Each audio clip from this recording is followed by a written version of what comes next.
Welcome to the RCAP USA Roundup, a podcast where we have real conversations affecting both cattle producers and beef consumers. We're your hosts, Jaden Moreland and Karina Jones. With that, let's get to today's episode. This episode is sponsored by the South Dakota Stockgrowers Association. For over 125 years, they have worked to promote the independent livestock producers of South Dakota and to preserve the viability of South Dakota ranches and rural communities through proper legislation, property tax reform, school funding, and stewardship and land management. For more information, call the office at 605-342-0429, find them on Facebook, visit their website, southdakota.stockgrowers.org, or stop by their office in downtown Rapid City. The South Dakota Stockgrowers is RCAP USA's largest state affiliate, and we are thankful for their support of the 2022 RCAP Convention and thankful for the work they do on behalf of the American cattle producer. On today's episode, I sit down with South Dakota Stockgrowers Association President and RCAP USA Checkoff Committee Chair Vaughn Meyer at the Black Hills Stock Show and discuss Stockgrowers, the beef checkoff, and the needed reforms to move our industry forward. Well, Vaughn, welcome to the RCAP USA Roundup. We're so excited for our conversation today, so let's just go ahead and get started with, why don't you tell our listeners about yourself, just who you are, your family, and your operation. Well, I'm Vaughn Meyer. My wife Lois and I have 3 children. One son that helps us on the ranch at Riva, South Dakota, which is a purebred Angus operation, Black Angus and Red Angus operation. We have 2 daughters, one that works in Rapid City and one that's a veterinarian in Rushville, Nebraska, and they also work a lot on the ranch along with our grandkids. And that's, I guess my grandfather homesteaded the place in 1909, and I'd be the third generation, and my grandkids would be the 5th generation there. Well, that's cool. I did not know that. So let's back up a bit. How long have you been a member of RCAF, and how did you get involved, I guess? Well, I think probably since about the beginning, as far as I know. Yeah. Prior to 2000, I guess, in there. And, I don't know how I got involved. I guess originally the executive director at that time and my family were quite close friends and that, so that's kind of how we got asked it when he said that they were forming this RCAF USA and asked if we would take part in it. Very cool. So talk to me about how you've seen your operation and just the ranching industry change in general.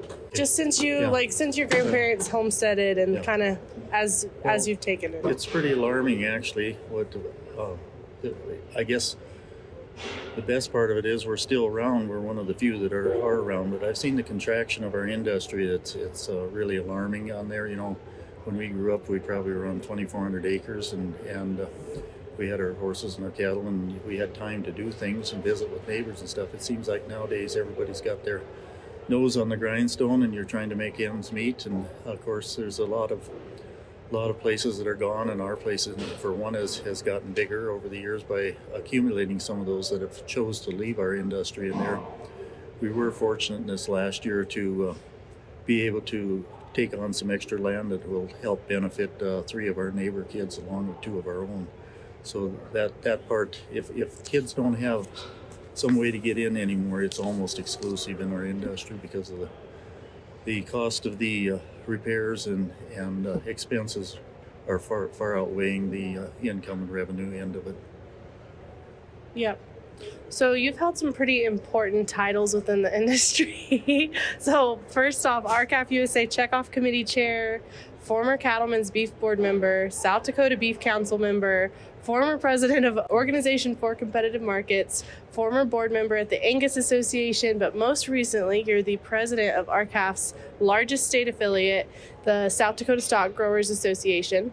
And so I heard the other day y'all are the oldest cattle association in the state and in the country. Is that true? In the United States. Very cool. Yes. And so for our listeners who might not be familiar with the Stockgrowers, kind of just talk to us about your organization and what y'all work on. And well, the South Dakota Stockgrowers Association really started out as just a Stockgrowers Association, which combined Wyoming, South Dakota, some of the North Dakota, Montana, and maybe even a corner of Nebraska when the big cattle ranches were running in the late 1880s and that. And then it moved from there when they moved the office into Rapid City, South Dakota. It became more of a state organization. But we still have members outside our state too that are in that organization.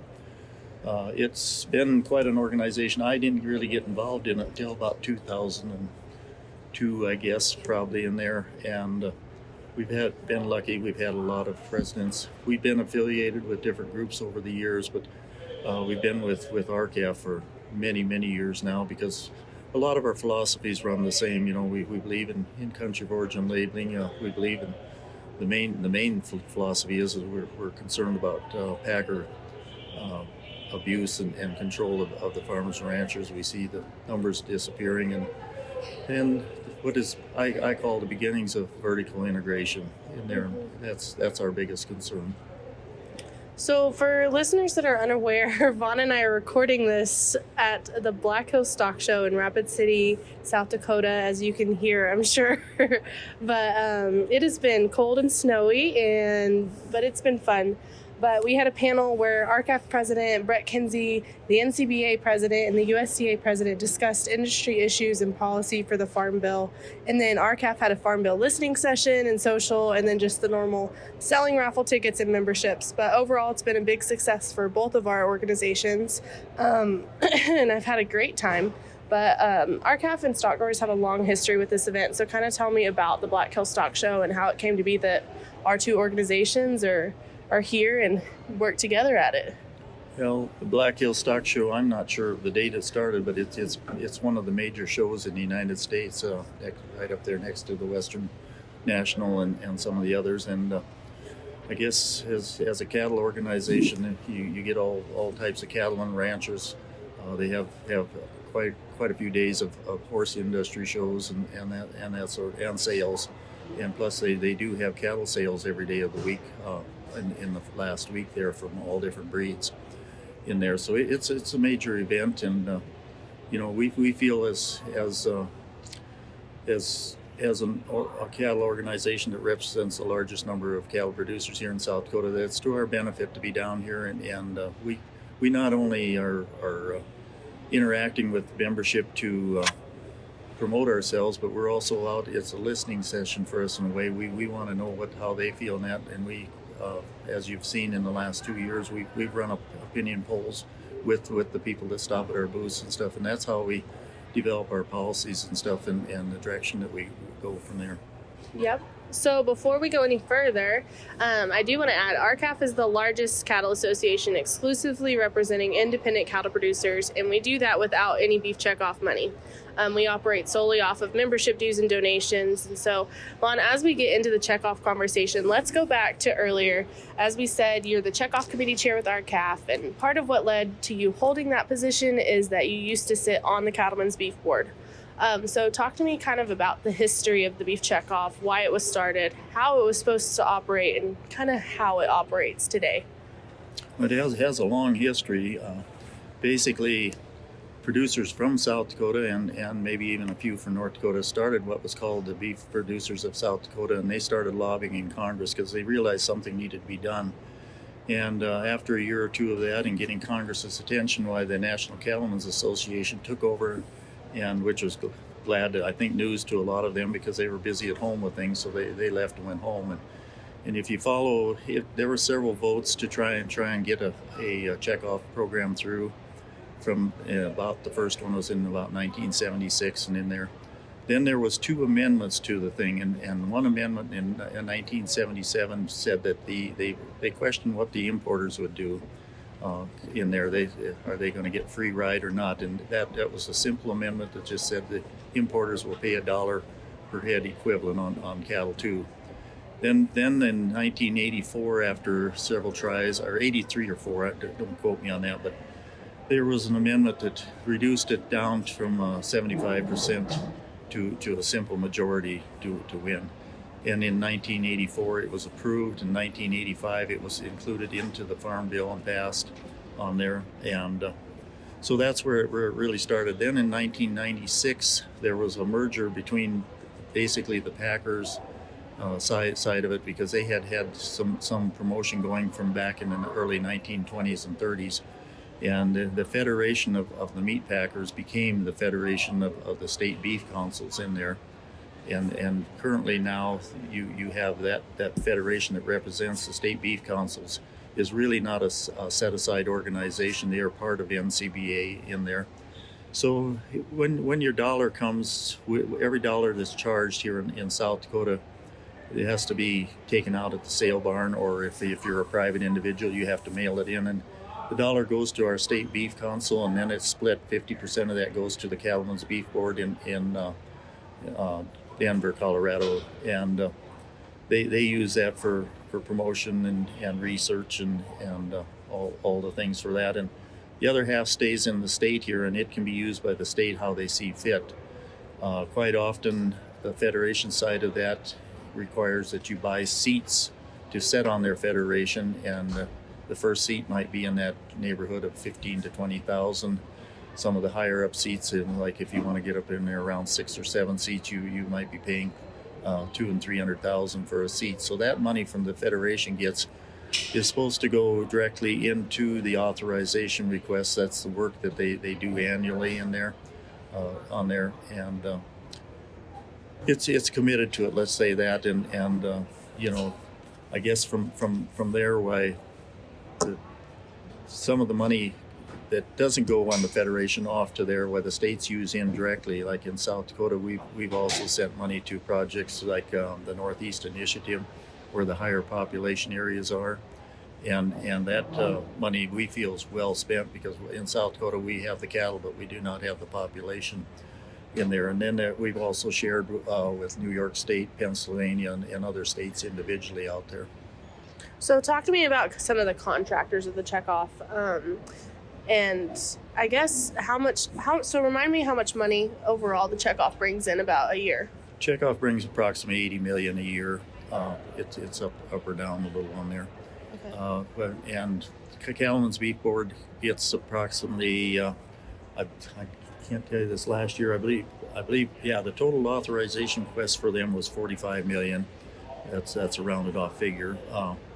The approved NCBA is the largest contractor there, and for that matter, NCBA pretty well, their teams and stuff pretty much write all the contracts in there too, and so they're able to write their own check pretty much in there.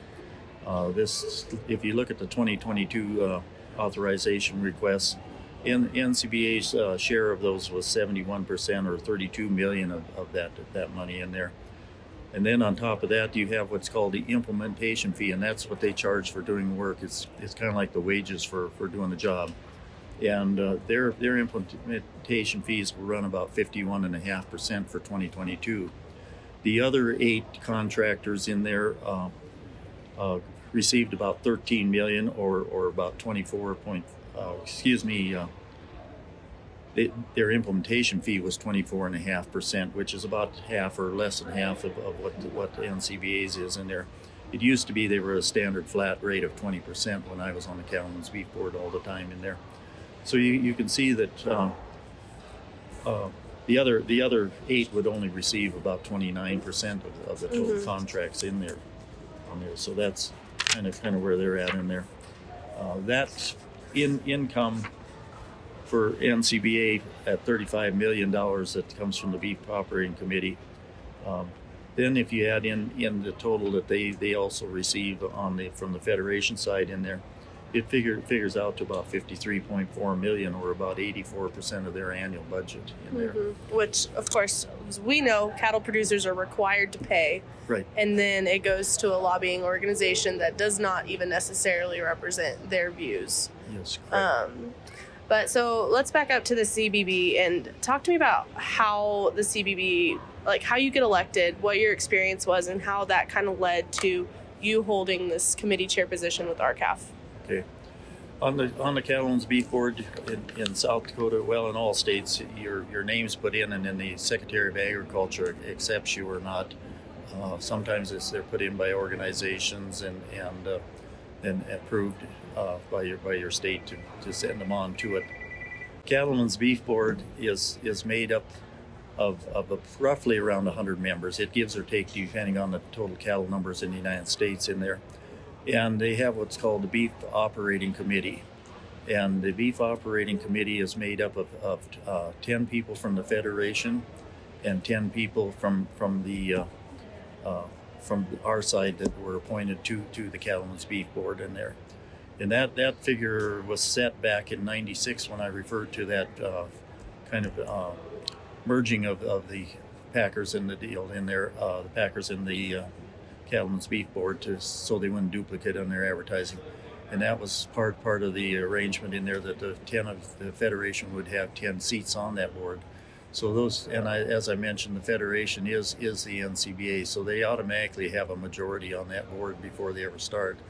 Also, there's a super majority in there that those of us that are appointed from the outside by our beef councils, most of the beef councils are affiliated pretty heavily with the NCBA. So most of the members are probably well over 90% of them are NCBA members too on there. So NCBA has big control of your checkoff dollars. It making up 80. Well, this under the 22 fund, that's 84.5% of their total budget. So really, it's a gravy train for NCBA to use, and that's why they fight so dearly to make sure they keep that running on there. NCBA says they are a contract or a producer representation organization. No, really, they are a contractor organization, and that's what they do is they contract for your beef promotion and that. Mm-hmm. So let's talk American beef and the checkoff. And so as we fight for MCOOL which just FYI to our listeners, the American Beef Labeling Act was reintroduced and has a new bill number. It is now Senate Bill 52. But as we continue fighting for that legislation this year, back to American beef and the checkoff. So it's promotion in the U.S. and abroad. Can you kind of expand on what that looks like and how that works currently? The way it was set up originally is when I mentioned that the importers would pay an extra $1, that opened the door for imports into the United States, and that means that we cannot advertise labeled beef in the United States. We were able to during country of origin labeling for a few years, but since then it's gone away. Overseas in our advertising over there, the U.S. Meat Export Federation, they can go ahead and advertise it as USA beef and everything, and it's people in those countries they swarm when they see that to the markets and stuff when there's posters up saying it's American beef and that. In fact, in a lot of those countries, you see the trucks running around carrying that beef or got USA beef on the sides of them big time. But here in the United States, we're not allowed to label that, which is sad, and it's basically fraud in the fact that the imported beef can come in here, be mixed, and also, or even repackaged for that matter, and bear the USA label on there. If we tried to do that in any other industry, we'd be in jail for fraud if we were giving false advertising claims on there. So that's what the American Beef Labeling Act is trying to do is get back and allow consumers the ability, and it's not just beef, it's beef and pork products, to be able to decide where their beef comes from. Let the consumer decide and make the decision. The consumer knows best what's for their families, and they're dedicated to buying clean and wholesome American beef.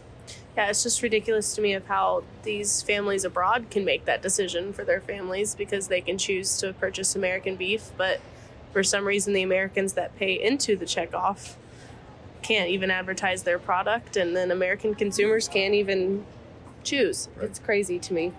But so in the last episode of the podcast, we talked about how the chicken industry, while extremely vertically integrated, they have no checkoff, yet chicken consumption continues to rise. And I haven't looked at last year's beef consumption numbers, but it appears to me with all the fake meat conversations, methane conversations, all this stuff that plays into the war on beef, and on beef demand. So what does an effective beef checkoff look like to you?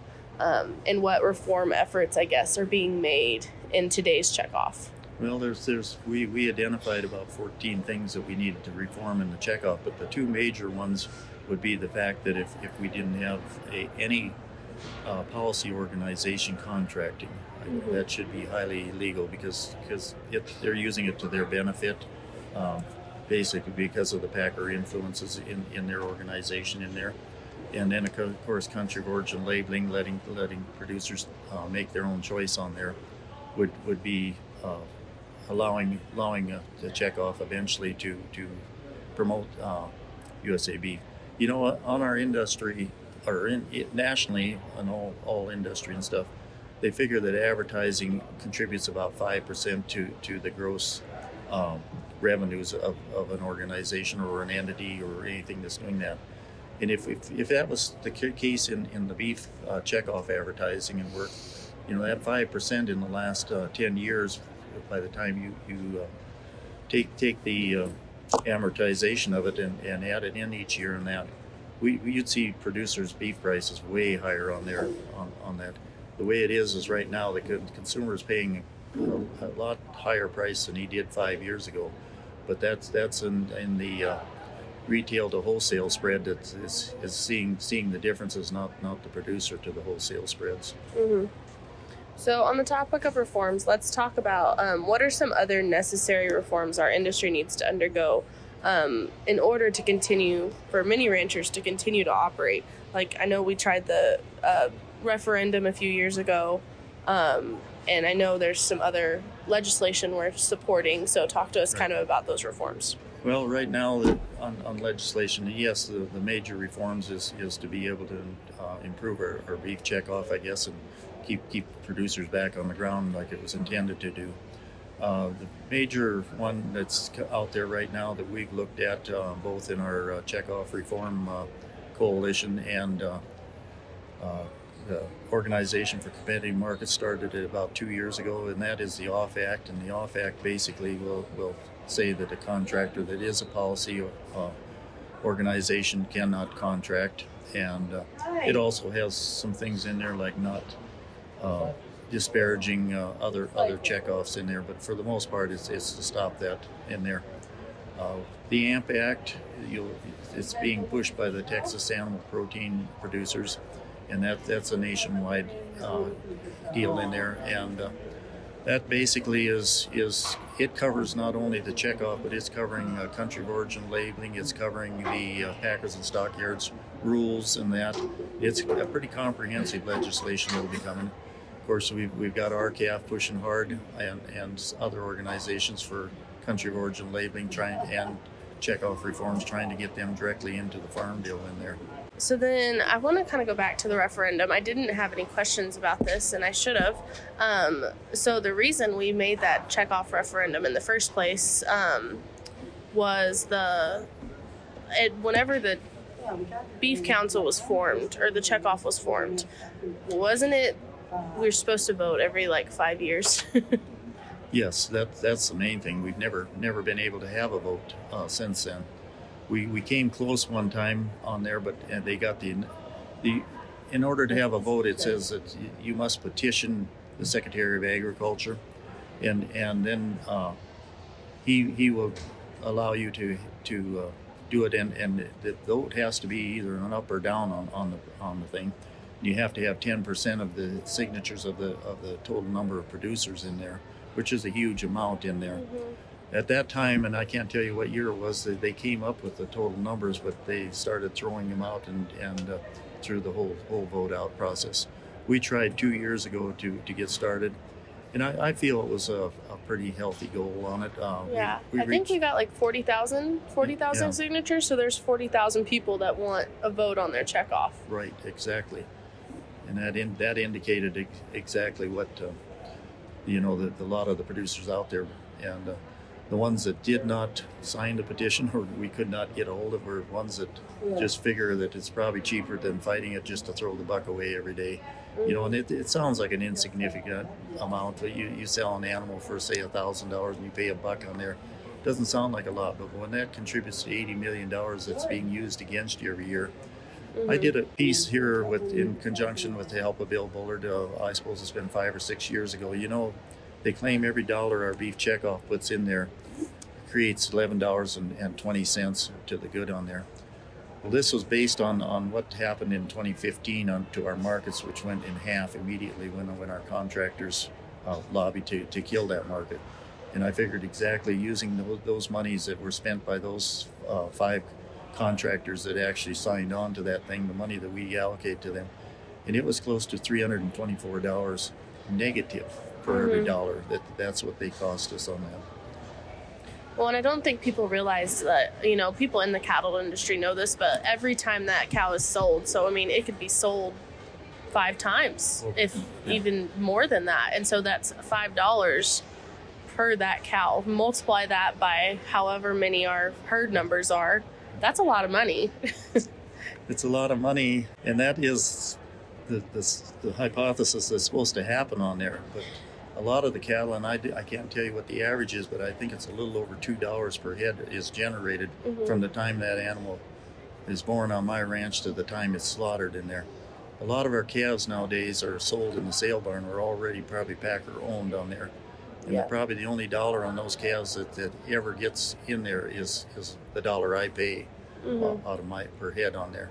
So we're not seeing the revenue for one, and that's one of the reasons they would like to increase it to $2. And I'll admit the everything else has gone up. We aren't getting as much money to work with anymore. But it's been my theory of what I noticed when I was on the Cattlemen's Beef Board.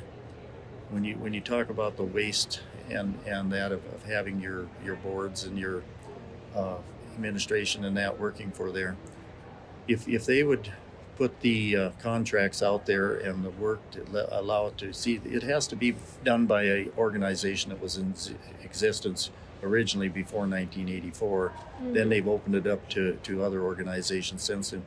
If they would allow private contracting in there, I think they'd have the equivalent of at least another $1, if not $2, because the efficiencies of private contracting are really great in this country. You look at the independent business and stuff, and that's how they operate on that. Yeah. So, kind of jumping back to the reforms, and we have a Checkoff coalition that we work with multiple.